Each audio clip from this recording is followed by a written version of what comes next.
Hello, everyone. Are you okay? Are you fine? Did you have a good time? Good. Okay. While you are still taking your breaths, and allow me to move on to our keynote speaker section. And today we take great honors to invite Mr. Vikram Channa, Vice President for Production and Development, Asia Pacific Discovery Networks. And Mr. Channa is going to give a speech on the topic for educate and entertain, putting the E back into green programming, a view from Discovery Channel. And you can refer his information on page 19 in the conference booth. And Mr. Channa has a master in both history and film and television production from New Delhi, India, and also holds an MBA from Blue School of Business, University of Chicago, USA. As head of production, Asia Pacific, Channa will continue to advise DNAP's country heads and provide editorial directions on matters pertaining to local and regional productions. Channa first joined Discovery in 1995, and he has taken on various roles within the company from on-air promotions to programming and production.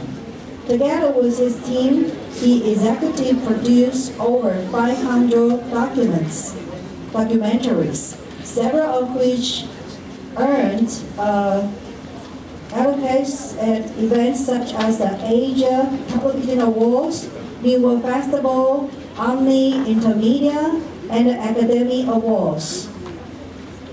And Mr. Channa began his working career in India as an independent producer of short films. Ladies and gentlemen, let's welcome him.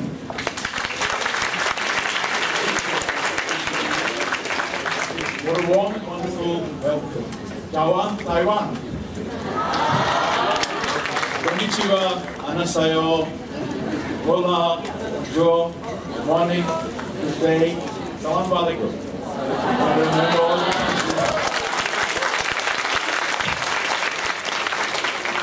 I've never actually spoken in front of the UN, so this is a great honor. It's my first time.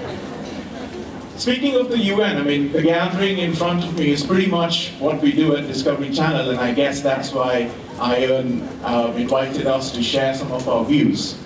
Just like this gathering, this is a typical Discovery audience on a typical day. At Discovery, a single documentary goes to more than 211 countries the world over.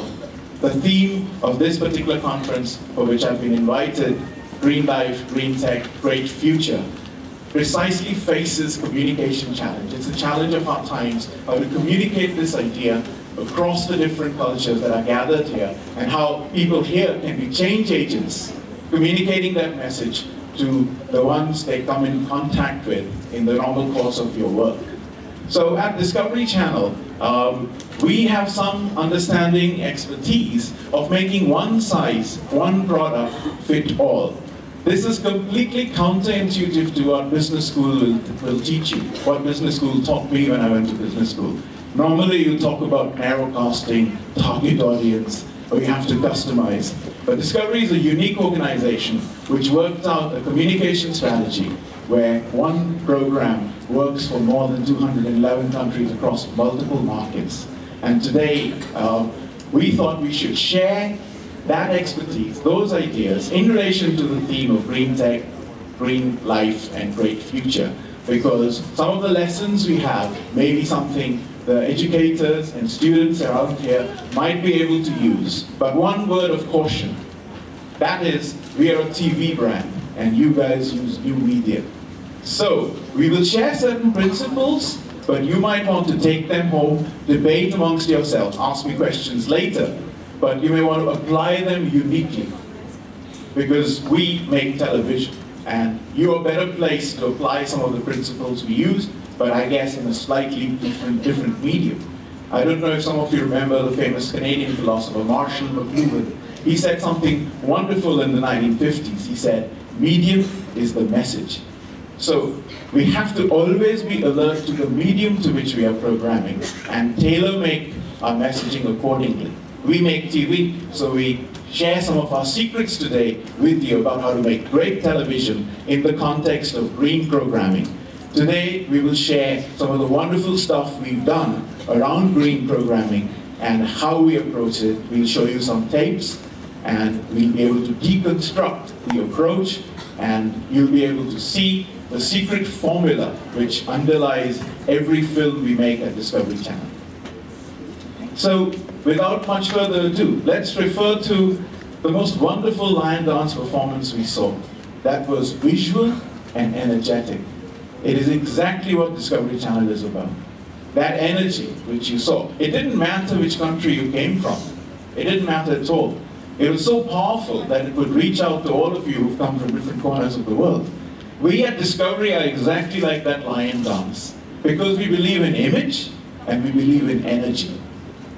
And with that, I would like to highlight what was, I guess we were thinking about, how do we communicate the message in this session. So yesterday I spent time trying to design this on a PowerPoint. So made it a bit visual, using the E, working off green, and getting the key ideas, which is to educate, which is what all of you are about, but at the same time to entertain. Because it's like, you know, when we were kids, we didn't like eating vegetables. You know, our parents would tell us long stories, and while telling the story, suddenly the spoon would arrive suddenly, and we'd be forced to, you know, eat stuff which we didn't like when we were 2, 3, 4 years old. Green programming, green content is a bit like that. You tell people too directly, it doesn't work. Because people say, oh, you're preaching to me. I don't want to be taught to. I mean, that's the regular challenge. I mean, in the world where students exist like you with all the technology and all the distractions and multiple channels and iPhones and iPads and internet, it's much harder for teachers to grab your attention. So that was sort of my way of trying to grab your attention as an idea, as an image, all rolled into one, even on a flat piece of PowerPoint. So that was just an attempt, just to get everybody in the space which Discovery Channel represents, which is no different from the lion dance you saw. So, without further ado, I play the first clip because action and images speak louder than words. The film I want to play for you is a film called Storm Surfers, which we made recently, and it aired on the channel early in the year. And it is about a bunch of Aussies, so good, eh? Paul? A bunch of Aussies who go chasing big waves. Now, the green angle in that is quite interesting because, ironically, with global warming, what has happened is the waves have got bigger because of the carbon presence in the oceans increasing and ozone layer depletion. And whereas it creates much excitement for our surfers, they work with a climatologist, a meteorologist, a weather specialist who works in their group, and he's been able to develop special tracking technology where the next big wave will hit. So although the film was about surfing and big wave, the challenge of big wave surfing, it had very important messaging about the weather and how do you track complex weather and the biggest waves that are beginning to hit the planet because of global warming. But as much, the reason I want to begin with this film is to set, just like the lion dance, energy. It's Discovery Channel's lion dance back to all of you.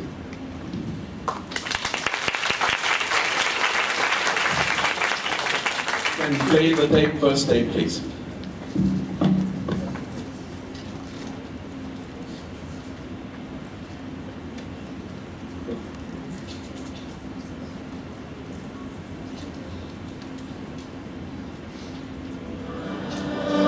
Field-led spatial relationship. You can stop that. And if you can put in the next DVD. So that's Lion Dance on Water from Discovery Channel to match a wonderful performance by the high school earlier in the day. But the key point here is that if you want to communicate to a wider audience ideas of green life and great future and green tech, Image is everything and energy is everything, and that is what we control with precision at Discovery Channel. Because once you are dealing with the world of image, the words are supplementary.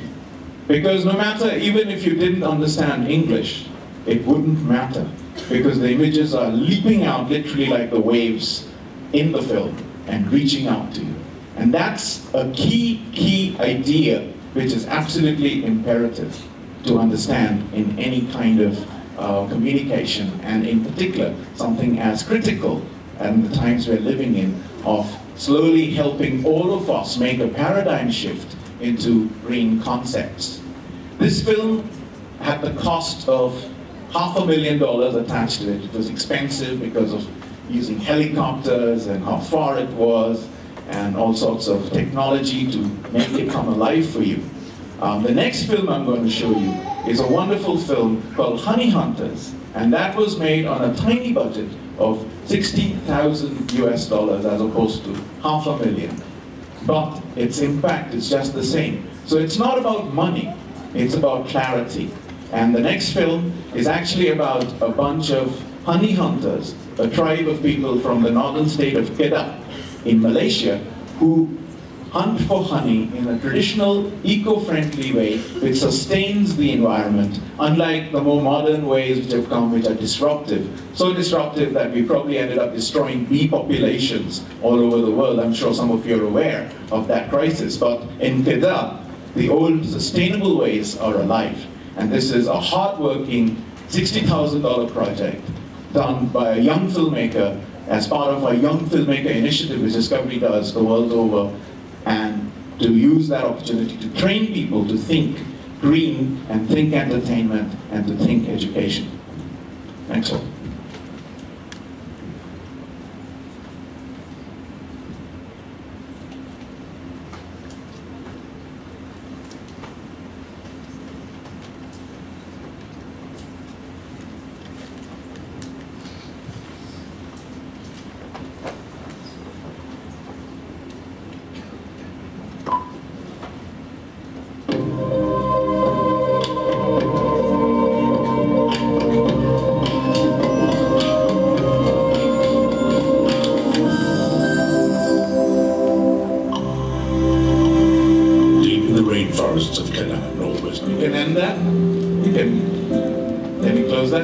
And if you can flip to the PowerPoint, please. So as you can see, they're very precise about the timing, rather than do it 24/7 exploiting the environment cycles. They worked out, because of the knowledge of the ancestors, and they zealously protect that at great risk to themselves, as you saw. So they aren't that different from the storm surfers. Those guys climb waves, these guys climb big trees. As complicated as the lion dance. So we celebrate such lives with vigor, energy, passion, and image. And that's sort of, roughly speaking, the formula we use at Discovery Channel. So that's why I have this slide up. It's called the DNA of Discovery. So how do we sort of, what I said earlier, you know, if the secret really of communication is to be indirect, not so direct, you know, I often use this gesture to communicate what a good story is. If you hold your nose directly, it's a bit boring. A good story is like this. You can hold your nose that way. And that's really, whether you're a teacher or in our position, to communicate great ideas visually, that's what we try and do. Funnily enough, if you think about our DNA, it's a helix. It curves. When you talk of aesthetics, photography, filmmaking, you talk of the rule of golden mean. It's a third off. You talk of depth of field. It's really about curving. It's about volume. When you create that volume, the heart is a muscle that expands and contracts. It has 4 chambers. It has a shape. So things in life are like that. So if you're able to be indirect, create space, you're able to think more precisely about how to communicate more effectively, although it may seem you're being indirect. So how did we create the recipe for indirectness at Discovery Channel? So this is about how we position and see ourselves. It's our DNA. So our DNA is that we don't even actually use the word documentaries ideally. We call ourselves factual entertainment. real-life entertainment. It's to constantly remind us every day that the entertainment quotient has to be there while celebrating real life. But by avoiding the word documentary, it's become a mission, and slowly our minds frame the reality differently with that attitude. Because sometimes words and categories and through which we look at the world affect the way we see. So we change the framework, we change the words. Second point, we don't talk about educating, although I put the E there because it made sense, because you're educators between green and entertain and education. But actually, just like documentary, we don't like to use the word educate in the world of television, because satisfying curiosity captures that so beautifully. As humans, we are so curious. That's what binds us all. That's what makes us different from animals. And we seek curiosity all the time. So we define education by framing it, again, this way. Satisfying curiosity. Same thing, but it allows us to curve and bend space and time, to create imagination, to create volume, to create space for creativity, while still holding on to facts, to the best values of journalism, the best values of education. But framing is everything, because it affects, it's like sunglasses, right? It's a filter. So we put particular filters. So what I'm doing is sharing our filters with you.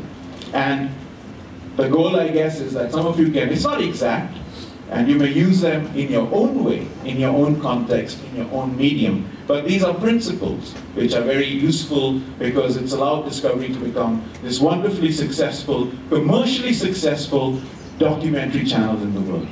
And that's quite rare. You know, most documentary channels look for government funding, look for patronage. We've managed to create a model where we are able to self-sustain, creating more than 2,000 documentaries every year, putting an investment of more than $1 billion over a year and a half, and being able to recover all that and make some of the films you saw, ranging from $50,000 to $500,000. Doesn't matter, they'll still look as good. So, it is about not just informing. There was a lot of information in Storm Surfers, a lot of information in Honey Hunters, but we were trying to communicate all that in a very engaging, lively, evocative, visually strong manner. And that is the skill which is, again, I keep mentioning lion dance, not just the lion dance, the entire choreography of this event, the dancing. You know, the way you honored and welcomed us so wonderfully today is the same spirit. But medium is different, because the stage is different and the screen is different. So the way we do it at Discovery Channel has to follow, we have to alter the same principles a little bit. So that's a nice idea to keep in mind when we are thinking of messaging very deep and important ideas like green life, green future, a great future, and green tech. So, having said all of these things, what you'll find on Discovery Channel is that different documentaries are like chalk and cheese. Honey Hunter is quite different from Storm Surfers, although we try and make them in the same way. There's a whole variety of strategies we use depending on the topic. We adjust the approach. Sometimes the angle is the story. We approach for the right story, the right angle, and make the film from that perspective to reach out to the right audience.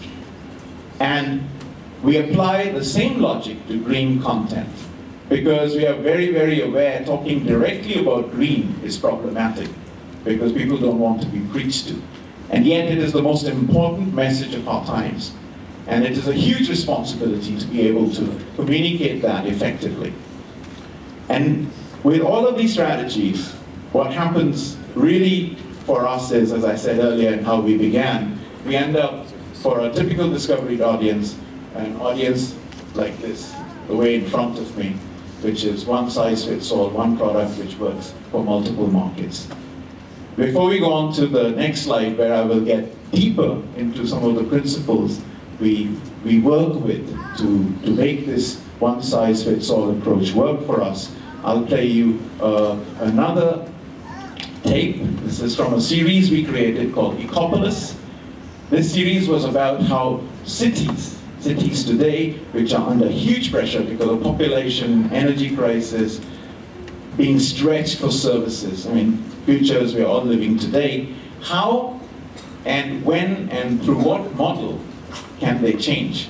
So some of the best scientists in the world were invited with solutions around particular themes. So each episode has a particular theme. The episode you see today will be about food and water. How food and water can be, the problems of food and water can be solved with green tech. But the way we designed the show, keep in mind some of the things we discussed. It's like this. We kind of give it a little bit of zing, a bit of Ajinomoto to make you thirsty. Because TV is like that. TV is very distracting. It's not like this, right?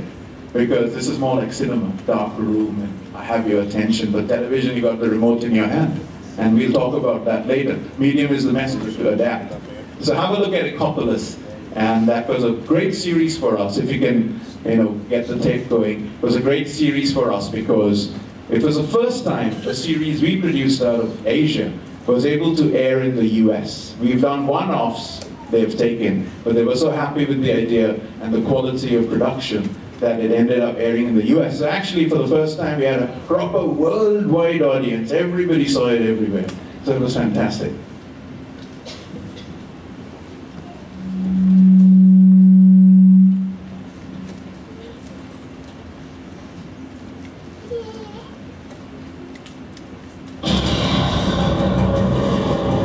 Ecopolis, future megacity.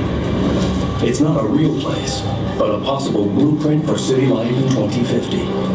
Unless technology can turn things around.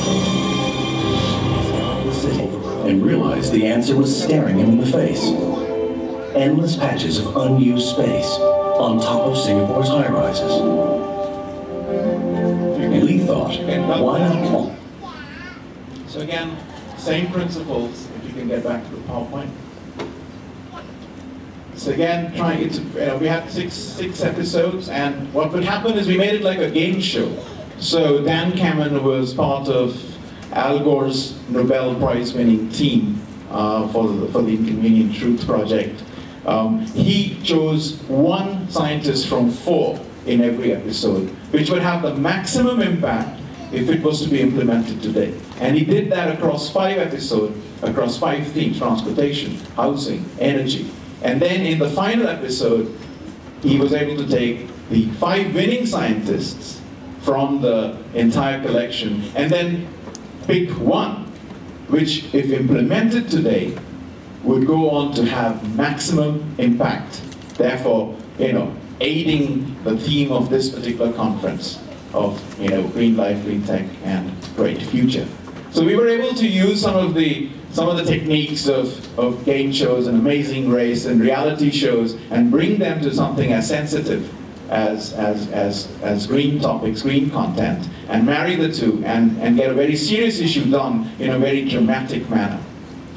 So on to the next slide. So these are very simple points with which we think about every show we produce. And that's really at the heart of the presentation which I had in mind and designed for this conference. We think local. What that means is every time we even conceive an idea, it's again, as I said, about framing. We don't call ourselves documentary. We don't use the word education. Similarly, when we are thinking of topics, we simultaneously think global and local so that we can appeal to all of you. And I think from the programming you're seeing, it has that sort of wide universal impact. So what that means is serving multiple masters. And you can if you take the path of image and energy, because the moment you follow image and energy, you're able to connect. Without even thinking, you have the audience. Just like the welcome ceremony, we were all motivated. That's why you made us dance. Same thing, exactly what you guys are doing, exactly what we guys do. Same principle, so it's fantastic. I was watching that and saying, great, they already have my presentation in mind. But I could show how the same idea works in a different context, but same principles. So think global and local at the same time. So you're able to then hedge against, multiple audiences, multiple markets, different cultures. And we try and avoid topics which are too specific. unless very necessary. So we, whether it's waves, everybody knows waves, everybody knows honey, everybody knows cities are bursting on the seams. So we pick up topics with that, and then it is done through image and energy, and we pick up characters in a way that they have universal appeal. All of these people are iconic. They may come from Malaysia, they may come from Australia, but they're experts. And we recognize the power of experts, like, all the teachers sitting in this room. They're experts. So we're able to kind of make them bigger than life, larger than life using camera. So the guy in Singapore sits like that, stands like that on the roof. When he stands like that, there's power. It becomes entertainment. Now you can have him in a, you can have him like me wearing a jacket. Not a very good idea. So it's like that. You're able to build using all the tricks in the book with imagery, and you're able to communicate with that, therefore making the experience more complex, more interesting, more 360. The next point is about being evergreen. We're not news. In Discovery, we make things with such detail, with such passion, with such energy, with such crafting of the story, that each of our films have a shelf life of at least 3 years. So we put in so much that we can't afford, like news, to air it only once, which is why we make so much effort. So we try and create a product which has long-term value because of the energy and effort and the high production values, which is the last point, using HD cameras. We now also have the world's first 3D documentary channel in the US. So we're always testing new frontiers, pushing boundaries, trying to get the best possible devices, work with them to get you the energy of what's going on in the world. Our current tagline, we always have taglines internally, brand slogans. In Taiwan it is Heart of Asia. Beautiful line. We saw the Heart of Asia today in your welcome, so thank you for that. Our tagline is, the world is just awesome. So we celebrate the world. So all of these things are about creating a language system. Before you communicate to others, we first have to create an internal language system, so we will be precise and constant and relentless in our use of our internal. We have to educate ourselves first, create first principles for ourselves. These are some of those principles. So it's not just charity which begins at home, I guess education begins at home as well. So we create a set of rules, and then we are able to be constant, and we kind of follow them sincerely, and enjoy them and improvise them wherever necessary. So evergreen is about shelf life. So we don't pick topics which will be over in 2 days. These films, Storm Surfers was made about 9 months ago, Ecopolis was made 2 years ago, Honey Hunters was made 6 months ago. Doesn't matter, you can still run them at any point. They are made and they're designed to work, and that's very good, that's eco-friendly. Because imagine if you put all that effort and you only saw it once. So it's part of the green life way, because you made it with such a way that it can be seen multiple audiences, multiple languages, multiple contexts, but very important messages, and used again and again and again. That's eco-friendly. As opposed to, a machine gun fire and all the bullets are out at one go. So it's sustainable in its own way. So when you put in that much effort, when you put in sincerity, passion, energy, everything we are talking about, you're able to create something which is, what you call immortal for 3 to 5 years. So, because, things change and we have to be trendy and be up with the times.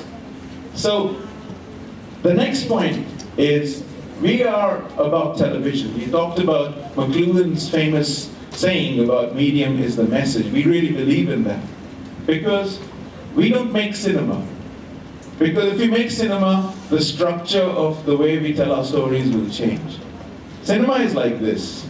People usually pay or are told to come to conferences, dark room, bright screen, continuous narrative, no breaks, no interruptions, no commercials, no remote control. You can't tune me out.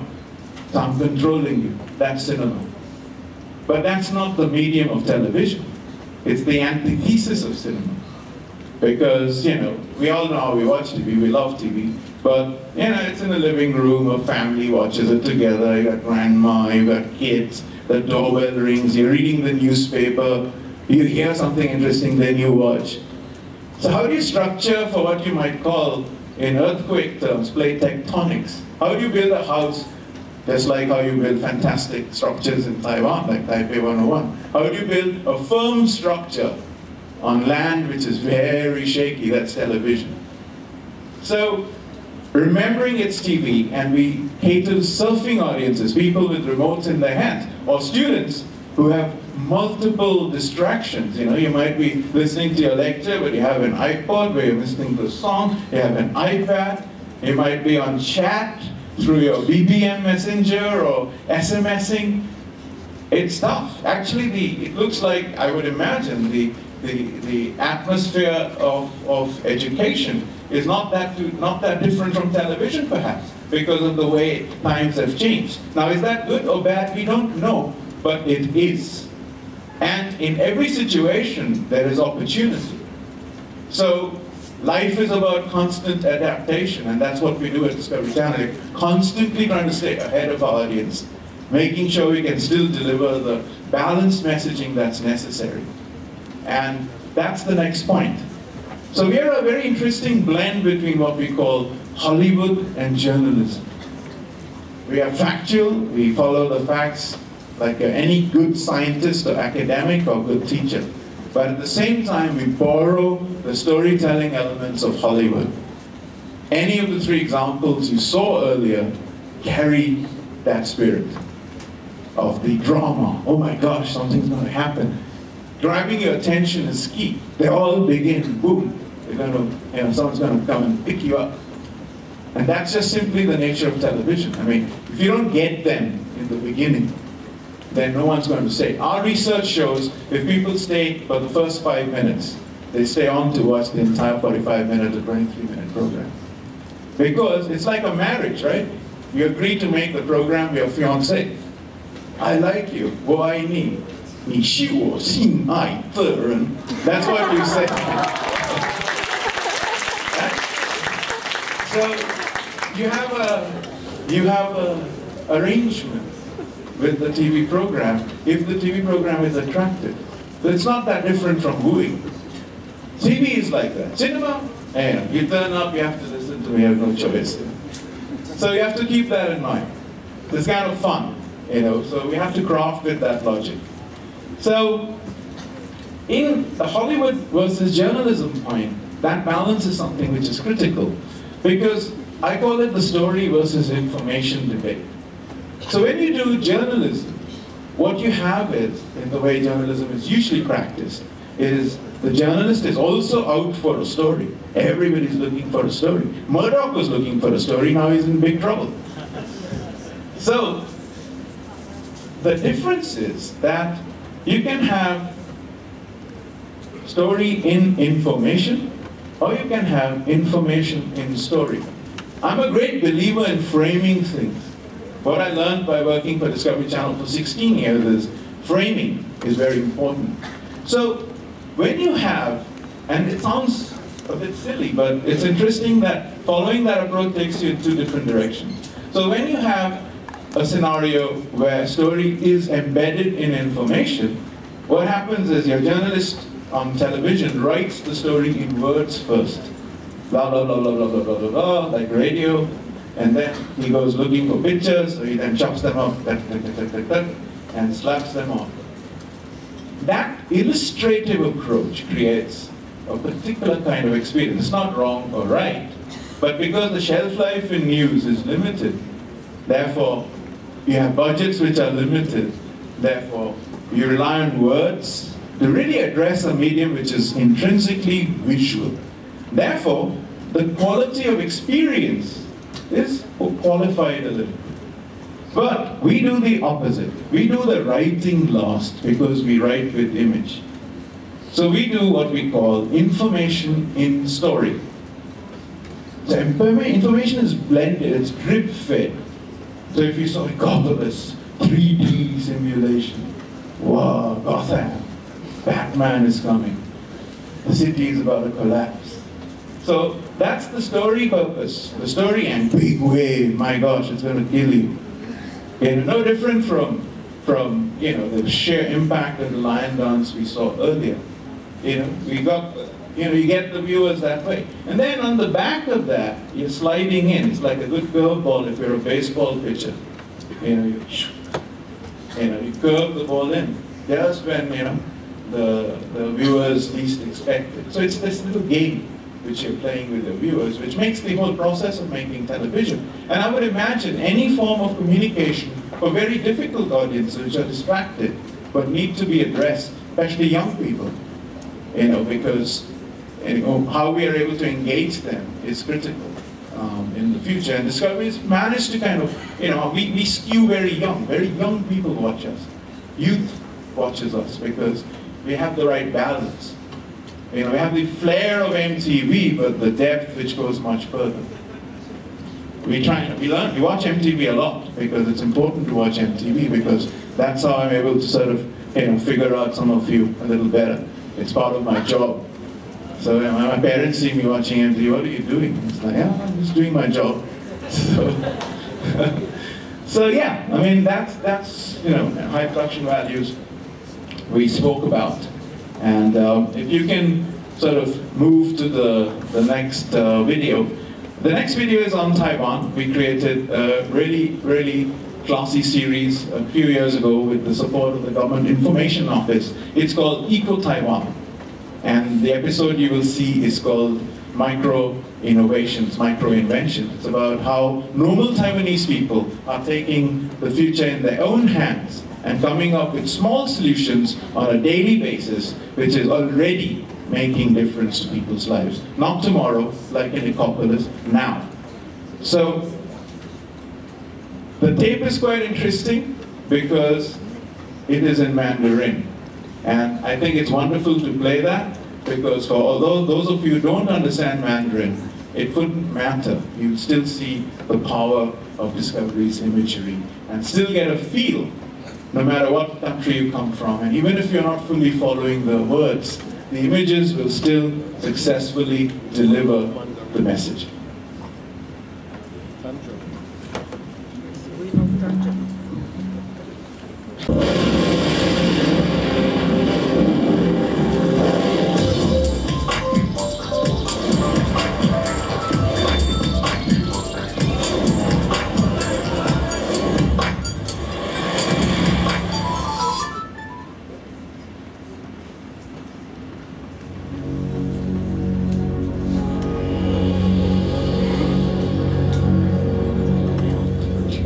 You can stop the tape. 这让在酷热的正午出门。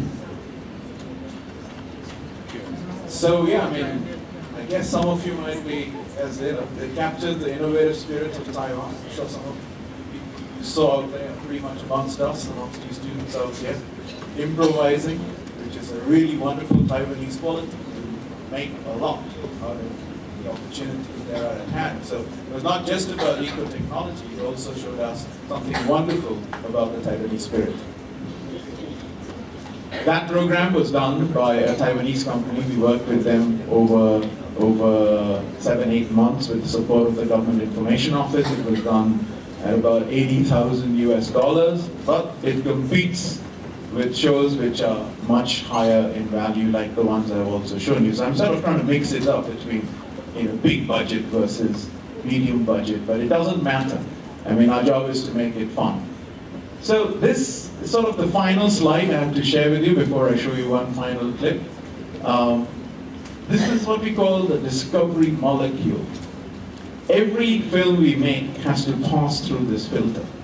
And I'll briefly touch upon what this molecule represents. So on top, engaging intelligence is really about satisfying curiosity. That's what engaging intelligence reminds us about. It reminds us also about being global and local at the same time. It's about how we frame the ideas. Total immersion is the Hollywood part. Story crafting, the balance of news and information. How to hook our viewers. So it reminds us about Hollywood and the need for that kind of ability to weave. Actually, we're like old grandmothers with different colored threads, just weaving and knitting all the time. That's how I feel about myself. That's how making TV shows is like. It's knitting. knitting a lot of complex layers together. And if you weave it well, you get a beautiful cardigan, and each of our films is of that nature. Visceral energy is really about sucking your viewers out of their seats. It's really about how you shoot, the technology you use to shoot. The best cameras, HD, using the best technicians who can get out there to make the reality in your living rooms bigger than life, larger than life. And in the middle, we have the idea of the credible insider. So all of this is glued together through experts. We don't like using the word experts like we don't like using the word education, we don't like using the word documentary. So we call the people who you saw, whether it was the man who's the expert honey hunter, the storm surfer, Dan Cameron from Ecopolis, who's a Nobel Prize winning scientist, and the youthful innovators of Taiwan in the previous clip. All of them, for us, become credible insiders. So they become the heroes, because you cannot tell a story without heroes. You have to have a protagonist, especially in television, especially in a visual medium. If you don't have that, then that's where the story-information balance goes wonky. That's when you hold your nose that way if you don't have heroes. Having heroes allows you to make us look like the helix, which is part of our DNA, a spiral. And audiences love a ride in Disneyland. That's really what all of this is about. That's what, the goal to chat with you and share some of our views is about a little ride into the world of Discovery Channel and how we think about our shows. So that's sort of what I have to say to you guys. I'll play one final clip. It's again in Mandarin. It's a very hard-working film done by a young girl from Beijing in China. And it's about an eco-village next to the Great Wall, which has decided to take on the challenge of green tech, green life, and bright and great future all by themselves by creating sustainable tourism. And the entire village is about communicating that message. And in the village, not only the people are involved in that message, as you'll see from the clip, but some other interesting characters who are supporting that drive. So if you can play the final clip, Great Wall of China. It's in Mandarin, but I think, again, I wanted to underscore, it doesn't matter because the images speak louder than words.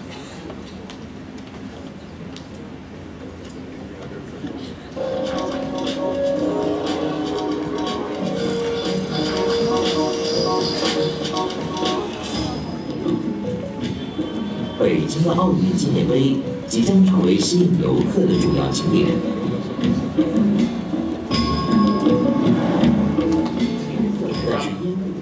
So that's what I have to share with all of you. I hope it was useful, and as you can see, some very interesting, inspired characters in the little village, including our four-legged friends.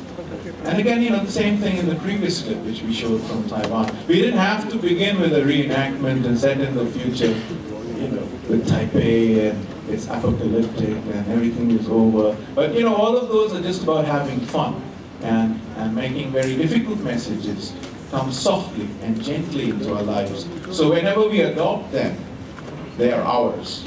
And no one ever feels that you've been talked down to or you've been preached to. And I think that's fundamentally about great communication. And we had some ideas to share with all of you, and thank you for allowing me to share some of the things from the Discovery Channel perspective.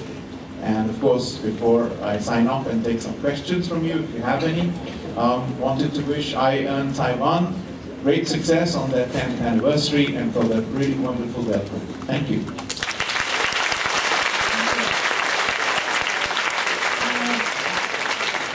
We are so grateful to have Mr. Channa here and to share a new direction for us as educators and also the future leaders of our young children, and to look at a new way to see the world, and we can all work together and to make a better world. Before we finish this section, we would like to invite you. Do you have any question that you would like to ask or you would like to reflect on Mr. Channa's speech? Any one of you? Yes. Okay. Yes. Yeah, go ahead.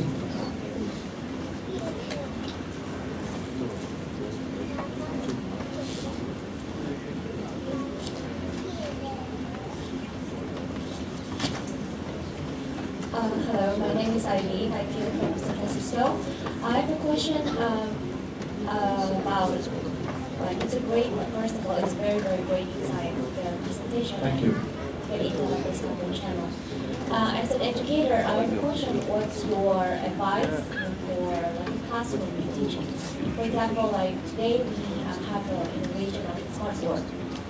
We can use some visual also to teach. Otherwise, teaching from textbook becomes very boring. So I want to get some idea about how to teach, like some kind of more student will consider, they see the history class or something like that, but it's important. So, what do you think? It's a very important question. I think I tried to refer to it during this talk, how the nature of the classroom are changing. So what you say is that's so true.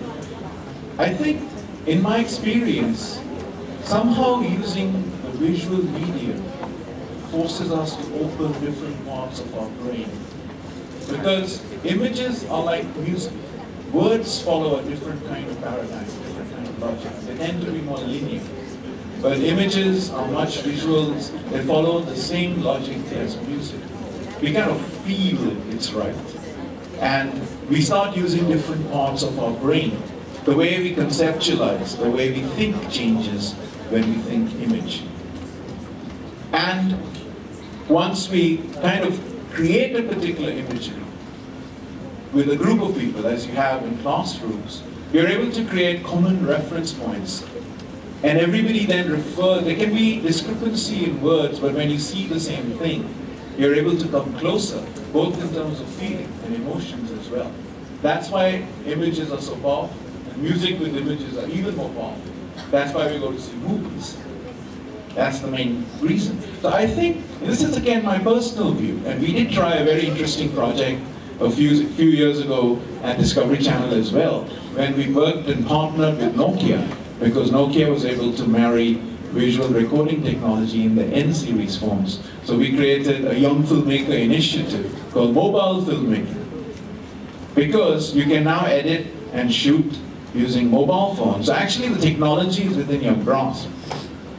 If together with your textbook, you were able to create an assignment for a group of students to make a short film about whatever topic you want, you'd be amazed how much more. It's not so much the film, it's the process of making the film. What you keep, what you edit out, because you have to cast a wider catchment area, wide research, and then from that you learn how to narrow, because you can tell them the film can't be more than 3 minutes.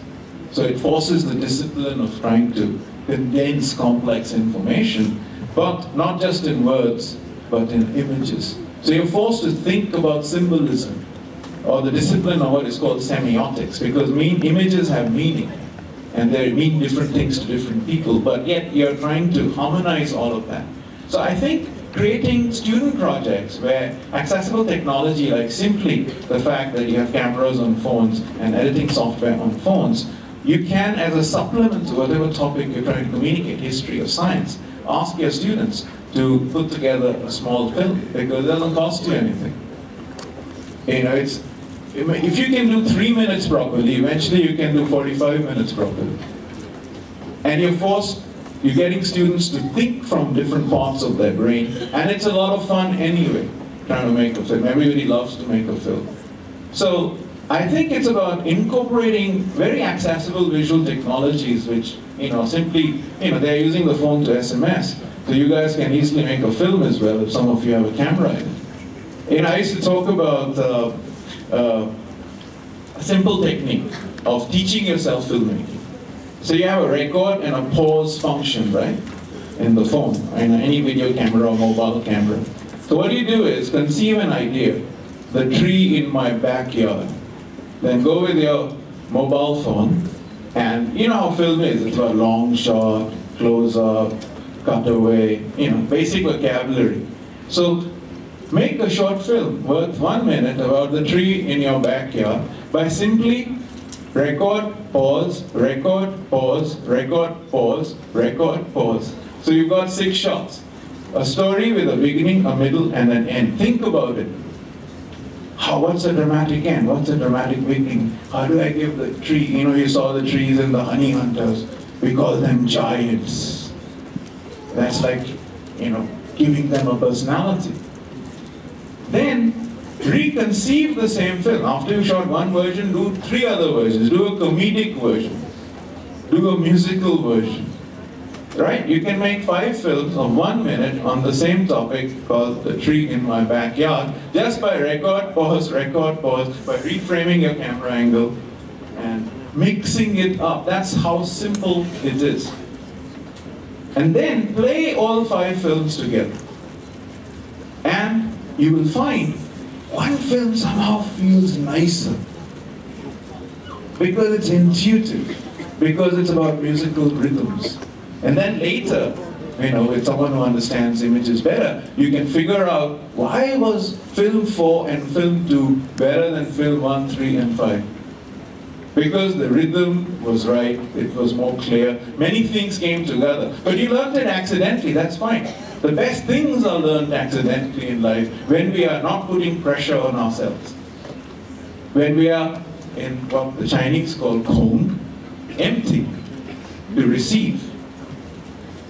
When our mind is clear, not so much pressure, not so scared. So I think using cameras in education, which are with your students anyway, is something worth thinking about. It's sort of free almost, an additional extra credit project. Thank you. Thank you. Is there, we welcome one more question. Is anyone would like to have asked a question or some comments?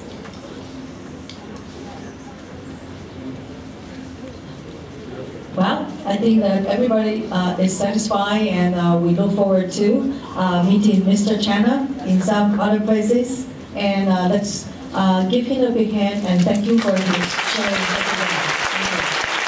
Thank you very much. I'm glad I satisfied your curiosity. I've lived up to the mission of Discovery Channel. Thank you very much. Appreciate it.